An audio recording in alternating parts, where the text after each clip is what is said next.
আসসালামু আলাইকুম, কেমন আছেন সবাই? আশা করি আল্লাহর অশেষ রহমতে সবাই ভালো আছেন। আলহামদুলিল্লাহ, আমিও ভালো আছি। শানুস পাকের ঘরে সবাইকে আরও একবার ওয়েলকাম জানাচ্ছি নতুন আরও একটি রেসিপি দেখার জন্য। আজকে আমি রান্না করে দেখাবো ভীষণ মজার কাঁঠালের বিচির ডাল।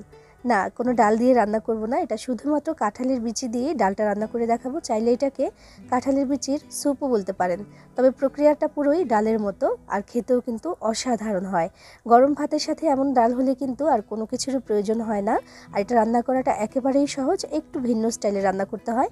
তো চলুন এটা কিভাবে রান্না করেছি সেটাই দেখে নেওয়া যাক। আর আপনি আমার ভিডিওতে একটা লাইক করে চ্যানেলটি সাবস্ক্রাইব করে পাশেই থাকবেন আশা করছি। তো চলুন দেখে নেওয়া যাক আজকের এই মজাদার রেসিপিটি। রান্নাটা করার জন্য আমি এখানে নিয়েছি 500 গ্রাম পরিমাণে কাঁঠালের বিচি। এই কাঁঠালের বিচির উপরে যে সাদা অংশটা, আবরণটা, সেটা আমি ফেলে দিয়েছি, মানে খোসাটাকে ছাড়িয়ে নিয়েছি।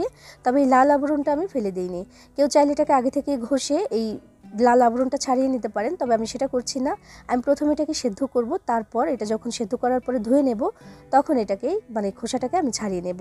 বিসমিল্লাহির রহমানির রহিম। চুলায় একটা হাঁড়িতে পর্যাপ্ত পরিমাণে পানি দিয়ে গরম করে নিয়েছি, তারপরে বিচিটাকে এখানে দিয়ে দিলাম সেদ্ধ হওয়ার জন্য।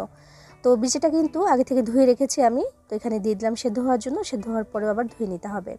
চুলার আঁচটাকে মিডিয়ামে দিয়ে তারপর আমি এটাকে এখন সিদ্ধ করে নেব। যেহেতু একটু শক্ত থাকে কাঁঠালের বিচি, প্রায় 20 মিনিটের মতো লেগে যেতে পারে, তো আমি এটাকে সিদ্ধ করে নিচ্ছি।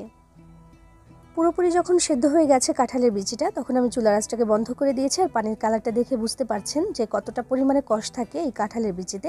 তাছাড়াও যেহেতু লাল আবরণটা আমি ফেলে দিইনি আগে থেকে, তাই পানির কালারটা এমন ছিল। ভালো করে ধুয়ে নিয়েছি, আর ধোয়ার সময় লাল আবরণটা আমি ছাড়িয়ে নিয়েছি। যতটুকু গেছে, আর যতটুকু আছে কোনো অসুবিধা নেই। এবার আমি ভালো মতো এগুলোকে ম্যাশ করে নিচ্ছি। চাইলে পাটায় বেটেও নিতে পারেন, আবার চাইলে পটেটো ম্যাশার দিয়েও কিন্তু ম্যাশ করে নিতে পারেন। আমি বাটনাটা দিয়ে আমার বেশি সুবিধা হয়, তো এটার মধ্যে করে আমি ম্যাশ করে নিচ্ছি। খেয়াল রাখবেন যেন দানা দানা থেকে না যায়, একদম ভালো করে যেন মিহি হয়ে যায়। যত ভালো করে মিহি হবে ডালটাও কিন্তু ততটাই টেস্টি হবে। ভালো করে আমি মিহি করে নিয়েছি দেখুন। আর মিহি করার পরে কিন্তু মাশাআল্লাহ অনেকটা হয়ে গেছে, যে দেখুন একটু দেখিয়ে দিলাম যে একেবারে মিহি হয়ে গেছে এটা। এবার আমি যেটা করব, মানে এই যে ডালটা বা এই যে কাঁঠালের বিচিটা, এই কাঁঠালের বিচিটা কিন্তু রেডি হয়ে গেল। মানে এই প্রসেসটা এই পর্যন্তই, যে কাঁঠালের বিচিটা একদম রান্না করার জন্য আমি রেডি করে নিয়েছি। বাকি যে প্রসেসটা সেটা কিন্তু পুরোটাই ডালের মতো। ডাল আমরা যেভাবে রান্না করি একেবারে সেভাবে কিন্তু এখন রান্নাটা করব। তো এখানে একটা ডিপ হাঁড়ি নিয়ে নিয়েছি। বিসমিল্লাহির রহমানির রহিম। এখানে আমি দিয়ে দিচ্ছি ম্যাশ করে নেওয়া কাঁঠালের বিচিগুলো। এগুলো দিয়ে এখন পানি দিয়ে আগে থেকে একটু গুলে নিচ্ছি আমি। মাশাআল্লাহ অনেকটা কিন্তু হয়েছে দেখুন। এখানে এখন পানি দিয়ে দিচ্ছি। আমি প্রথমে দিয়ে দিচ্ছি এখানে 8 কাপ পরিমাণে পানি। পানিটা দিয়ে একটু নাড়াচাড়া করে মিশিয়ে তারপর আমি চুলায় বসিয়ে দেব। এই পানিতে কিন্তু নাও হতে পারে, আগে আমি চুলায় বসিয়ে দেখি যে কেমন অবস্থা, তারপর কিন্তু লাগলে আরও একটু দিয়ে দেব। তো আমি এখানে ভালো করে গুলিয়ে নিয়েছি, এটাকে একদম গুলে গেছে। এবার আমি চুলায় বসিয়ে দিয়েছি এই হাঁড়িটা। এবার এখানে দিয়ে দিচ্ছি আমি লবণ। আমি 1 চা চামচ পরিমাণে লবণ দিয়ে দিলাম। আধা চা চামচ দিয়ে দিচ্ছি হলুদের গুঁড়া, তবে এই হলুদের গুঁড়া যদি না হয় আরও একটু দিতে হবে। দিয়ে দিচ্ছি পেঁয়াজ কুচি 2 টেবিল চামচ পরিমাণে, আর 6 থেকে 7টি কাঁচামরিচ ফালি করে রেখেছিলাম সেটা দিয়ে দিলাম। বলেছি যে একদম ডালের মতোই রান্নাটা হয়, তো সব কিছু ডালের মতোই দিয়ে দিলাম। তো মিশিয়ে দেখে যে না, হলুদের গুঁড়া একেবারেই হলো না, কারণ কাঁঠালের বিচিটা একদম সাদা হয়েছিল, মানে সাদা থাকে যখন আমি এটাকে ম্যাশ করেছি একদমই সাদা, তাই হলুদে কিন্তু হয়নি। আরও আধা চা চামচ পরিমাণে হলুদের গুঁড়া দিয়েছি, মানে মোট 1 চা চামচ পরিমাণে হলুদের গুঁড়া দিয়ে মিশিয়ে দিলাম। চুলার আঁচটাকে মিডিয়ামে রেখে রান্না করতে হবে এটা। এখানে দেখি যে একটু ঘন ঘন লাগছে আমার কাছে, তো এখন আমি দিয়ে দিলাম আরও 2 কাপ পরিমাণে পানি। মোট 10 কাপ পরিমাণে পানি আমি এখানে দিয়েছি 500 গ্রাম পরিমাণে কাঁঠালের বিচির সাথে। তো এটা কিন্তু বলক এসে গেছে। এবার এটাকে নাড়াচাড়া করছি বারবার করে, যেহেতু নিচে ধরে যাবে একটা সম্ভাবনা আছে, কারণ কাঁঠালের বিচিটা কিন্তু অনেকটাই ঘন, আর এটা এই কারণে কিন্তু নিচে বারবার বসে যাবে। তো সেজন্য বারবার করে নেড়ে চেড়ে এটাকে রান্নাটা করে নিতে হবে। আর আমি যেটা করছি যে বলক আসার পরে এটাকে প্রায় 15 মিনিটের জন্য রান্না করার জন্য বসিয়েছি। মানে বলক আসার পরে 15 মিনিটে এটাকে জাল করে নিতে হবে মিডিয়াম আঁচে। আস্তে আস্তে কিন্তু এটা ফুটছে। চুলার আঁচটা খুব বেশি বাড়িয়ে দিচ্ছি না আমি। কাঁঠালের বিচিটা যেহেতু সেদ্ধ করাই ছিল, তো এটা সেদ্ধ হওয়ার বা রান্না হওয়ার কিন্তু তেমন কোনো চিন্তা নেই। তবে পানি দিয়ে এটাকে ভালো করে জাল করে নিতে হবে, এতে করে টেস্ট হবে ভালো। তো সেজন্য আমি 15 মিনিটের জন্য চুলায় বসিয়ে দিয়েছি এটা। দেখুন আমি বারবার করে কিন্তু নাড়াচাড়া করে দিয়েছি আর ডালটা কিন্তু ধীরে ধীরে ঘন হতে শুরু করে দিয়েছে।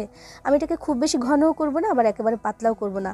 যে যেমন খেতে চান তেমন পানিটা দিলেই কিন্তু হবে। খুব বেশি পাতলা চাইলে একটু বেশি পানি দিবেন, আর যদি একটু ঘন খেতে চান সেই হিসেবে একটু কম পানি দিলেও চলবে। তো জাল করতে করতে দেখুন 15 মিনিট জাল করে নিয়েছি, এটা কিন্তু অনেকটাই শুকিয়ে গেছে, দেখে বোঝা যাচ্ছে। তো যে এমন হয়েছে, অনেকটা ঘন হয়ে গেছে, আরও কিছুক্ষণ কিন্তু জাল পড়বে। তবে এখন বাগার দিতে হবে। আমি চুলা থেকে এটাকে নামিয়ে অন্য আরেকটি ডিপ হাঁড়ি বসিয়ে দিয়েছি। বিসমিল্লাহির রহমানির রহিম। দিয়ে দিচ্ছি এখানে 2 টেবিল চামচ পরিমাণে সয়াবিন তেল, আর এরপরে এখানে দিয়ে দিচ্ছি আমি 5টি শুকনো মরিচ, 1 টেবিল চামচ পরিমাণে রসুন কুচি, আর 3 টেবিল চামচ পরিমাণে পেঁয়াজ কুচি। এগুলো দিয়ে আমি এখন বাগারের জন্য এগুলোকে ভেজে নেব। বাগারের জন্য খুব বেশি কোনো কিছু ব্যবহার করার দরকার নেই এখানে। এই সামান্য কিছু উপকরণেই কিন্তু এটা অসাধারণ লাগবে খেতে।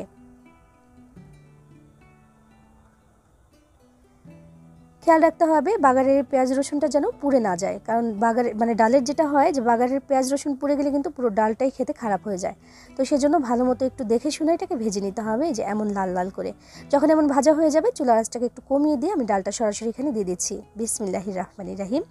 আমি এখানে ডালটা ঢেলে দিয়ে দিলাম, যেহেতু গরম একটু সাবধানে দিতে হবে। পুরো ডালটা আমি এখানে দিয়ে দিলাম, দিয়ে এবার নাড়াচাড়া করে এটাকে মিশিয়ে দিচ্ছি। দেখুন এটা কি দেখে মনে হচ্ছে যে এটা কাঁঠালের বিচি দিয়ে আমি রান্না করেছি? দেখে কিন্তু মনে হচ্ছে নর্মাল কোনো ডাল আমি রান্না করেছি এখানে। কাঁঠালের বিচির ডালটা কিন্তু খেতে হয় অসাধারণ। কাঁঠালের বিচি তো এমনিতেই একটু মিষ্টি মিষ্টি ভাব থাকে, তো সেজন্য এটা খেতে কিন্তু বেশি ভালো লাগে। সবাই পছন্দ করে খাওয়ার মতো একটা ডাল কিন্তু এখানে রেডি হয়ে গেল দেখুন। তো এটা বাগার দেওয়ার পরেও আরও আমি 5 মিনিটের মতো জাল করে নিচ্ছি। তো এই পর্যায়ে এসে আমি এখানে দিয়ে দিচ্ছি আরও একটু লবণ, কারণ লবণ একটু কম হয়ে গেছে, আমি চেক করে দেখেছি। তো আরও আধা চা চামচ পরিমাণে দিয়ে দিয়েছি লবণ, এখানে দিয়ে মিশিয়ে দিচ্ছি। চুলার আঁচটাকে একটু কমিয়ে রেখে 5 মিনিট জাল করে নিলে কিন্তু হয়ে গেল। আর এখানে আমি এখন দিয়ে দিচ্ছি একটু ধনিয়া পাতা কুচি, এটা দিলে কিন্তু টেস্ট আরও বেশি বেড়ে যায়। যেমন ডালের মধ্যে একটু ধনিয়া পাতা কুচি দিলে কেমন লাগে বলুন, কতটা টেস্টি হয়ে যায়। তো তেমন কিন্তু এখানেও একটু ধনিয়া পাতা কুচি আমি দিয়ে দিয়েছি, আর এই ডালটা কিন্তু আরও বেশি স্পেশাল হয়ে গেছে। ঘনত্বটা দেখুন ঠিক এমন। যদি আরও বেশি ঘন খেতে চান তাহলে কিন্তু আরও একটু জাল করে নিতে পারেন, বা পানিটা কমিয়ে দিলেও চলবে। আর পাতলা খেতে চাইলে পানিটা আরও একটু বাড়িয়ে দিবেন, তাহলে কিন্তু হলো। চুলার আঁচটা বন্ধ করে দিয়েছি, কারণ আমার কিন্তু রান্নাটা হয়ে গেছে। এই যে একটা ডাল আমি রান্না করলাম, এটা যে কতটা টেস্টি হয় সেটা বানিয়ে না খাওয়া পর্যন্ত কিন্তু বুঝতে পারবেন না, এটা এতটাই টেস্টি। এই ডালটা হলে গরম ভাতের সাথে আর কোনো কিছু না হলেও চলবে, সবাই এটা দিয়ে কিন্তু খেয়ে নেবে। বানিয়ে খেয়ে দেখবেন, ভালো লাগবে আশা করছি। সবাই ভালো থাকবেন, সবার জন্য সবাই দোয়া করবেন। আল্লাহ হাফিজ।